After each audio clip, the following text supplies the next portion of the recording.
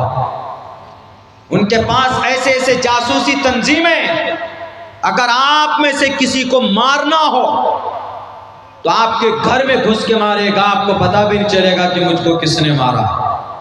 یہ یہودی اتنے مضبوط ہو۔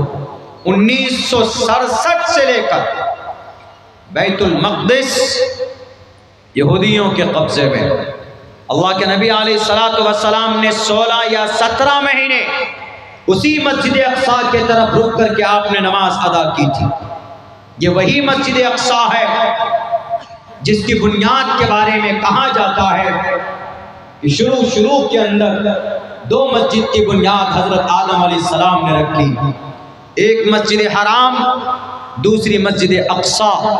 مسجد حرام سے بنیاد رکھ کر جب وہ بیت المقدس ملک شام کی طرف آئے، ملک شام کی طرف، تو بیت المقدس کی بنیاد رکھی۔ اس کے بعد پھر حضرت یعقوب نے، اس کے بعد پھر حضرت داؤد نے، حضرت داؤد بناتے بناتے ان کا انتقال ہو گیا تو انہوں نے اپنے بیٹے حضرت سلیمان علیہ السلام نے باقی کا کام پورا کیا۔ اسی لیے حضرت سلیمان کے بارے میں یہ یہودیوں کا کہنا ہے کہ یہ مسجد اقصی ہیکل سلیمانی کو توڑ کر اس کی بنیاد رکھی گئی ہے۔ ہیکل سلیمانی کا مطلب حضرت سلیمان علیہ السلام کی محل، حضرت سلیمان علیہ السلام کا دربار، اس کو توڑ کر مسلمانوں نے اس پر بنیاد رکھی، یعنی محمد علیہ السلام کے ماننے والوں نے اس پر بنیاد رکھی ہے۔ اسی لیے یہودی اس پر مسجد اقصی پر قبضہ کیے ہوئے، وہ شہر یہودیوں کے نظر میں بھی قابل احترام ہے اور مسلمانوں کے بھی نظر میں قابل احترام ہے، اور نصارہ یعنی جو عیسائی ہیں ان کے نظر میں بھی قابل احترام۔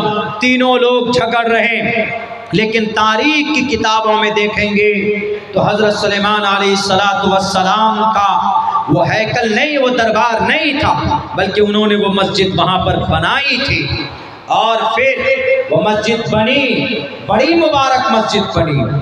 3 مسجدوں کے طرف کوئی ثواب کی نیت سے اگر سفر کرے تو سفر کیا جا سکتا ہے زیارت کی نیت سے، ایک مسجد حرام کی طرف اور ایک مسجد نبوی کی طرف اور ایک مسجد اقصیٰ کی طرف۔ مسجد اقصیٰ فلسطین میں ہے، جس شہر میں مسجد اقصیٰ ہے اس شہر کا نام یروشلم ہے، اور اس شہر پر، اس مسجد پر یہودیوں کا بہت دن سے قبضہ، لوگ اس پر نماز پڑھتے لیکن کبھی کبھی یہودی گولی بارود بھی کر دیتے، کبھی کبھی نماز میں گولی چلا دیتے، کبھی کوئی قرآن پڑھ رہا ہوتا ہے تو اس کے اوپر ظلم و زیادتی کرتے۔ وہاں پر ظلم و ستم کا بازار گرم ہے۔ البتہ یہ مسجد پہلے بھی یہودیوں اور نصرانیوں کے قبضے میں گئی، لیکن قربان جائیے ایک بڑے عظیم سپہ سالار سلطان صلاح الدین ایوبی نے یہ مسجد جب یہودیوں کے قبضے میں گئی تو 16 مرتبہ جنگ لڑی انہوں نے، سلطان صلاح الدین ایوبی نے 16 مرتبہ جنگ لڑی، تب جا کر مسجد اقصیٰ کو آزاد کیا اور کرایا 1100 عیسوی کے اندر، یعنی اب سے تقریباً 1000 یا 1100 سال پہلے کی بات۔ سلطان صلاح الدین ایوبی اس مسجد کو آزاد کرنے والے، اس مسجد کو فتح کرنے والے، اس سے پہلے حضرت عمر فاروق رضی اللہ تعالیٰ عنہ تھے۔ اس مسجد کو یہودیوں کے نرغے سے اور ان کے پادری اور ان کے وہاں اس وقت کے عیسائیوں کے نرغے سے چھڑانے والے عمر فاروق رضی اللہ تعالیٰ عنہ تھے۔ لیکن آج پھر یہودیوں کے قبضے میں ہم کو نہیں لگتا ہے کہ اب شاید کوئی اس مسجد کو آباد کرا پائے گا، کوئی اس مسجد کو چھڑا پائے گا، اس لیے کہ بھارت کے اندر چھوٹی چھوٹی مسجد پر بلڈوزر چلا دیا جاتا ہے، کوئی اس کی آواز بلند کرنے والا نہیں ہوتا۔ مسجدوں میں تالے لگا دیے جاتے، تالا کھلوانے کی ہمت نہیں ہوتی، مدرسے بند کر دیے جاتے، اس پر کوئی بات کرنے والا نہیں ہوتا۔ بزدل بن گئے ہماری تنظیم کے لوگ، بزدل بن گئے ہم مسلمان، بزدل بن گئے ہمارے لیڈران۔ میں بات جھوٹی نہیں کر رہا، ابھی کچھ دنوں پہلے شہر ارریہ کا MP وہ کچھ اس طرح بیان دیتا ہے کہ اگر ارریہ میں رہنا ہوگا تو ہندو بن کر رہنا ہوگا۔ آج تک ان کے خلاف کوئی لیڈر کیس بک نہیں کرا پایا۔ وہ ہمارا سیمانچل جو پرامن علاقہ ہے پورے بھارت کے اندر، اس کو آگ میں جھونکنے کا بیان دیتا، اس کے اوپر کیس فائل نہیں ہوا، اس کی ارسٹنگ نہیں ہوئی، لیکن ان کو اریسٹ کرنے کے لیے جو لوگ مطالبہ کر رہے تھے 500 اجنبی لوگوں کے خلاف کیس بک کر لیا گیا۔ یہ دوہری پالیسی یہاں کے پرشاسن کی، لیکن کسی کی ہمت نہیں ہوئی کہ اس پردیپ کمار سنگھ کے خلاف ہم کسی تھانے میں جا کر کوئی FIR درج کراتے۔ کیوں؟ سب ڈر گئے، سب کے منہ میں دہی جمے ہوئے۔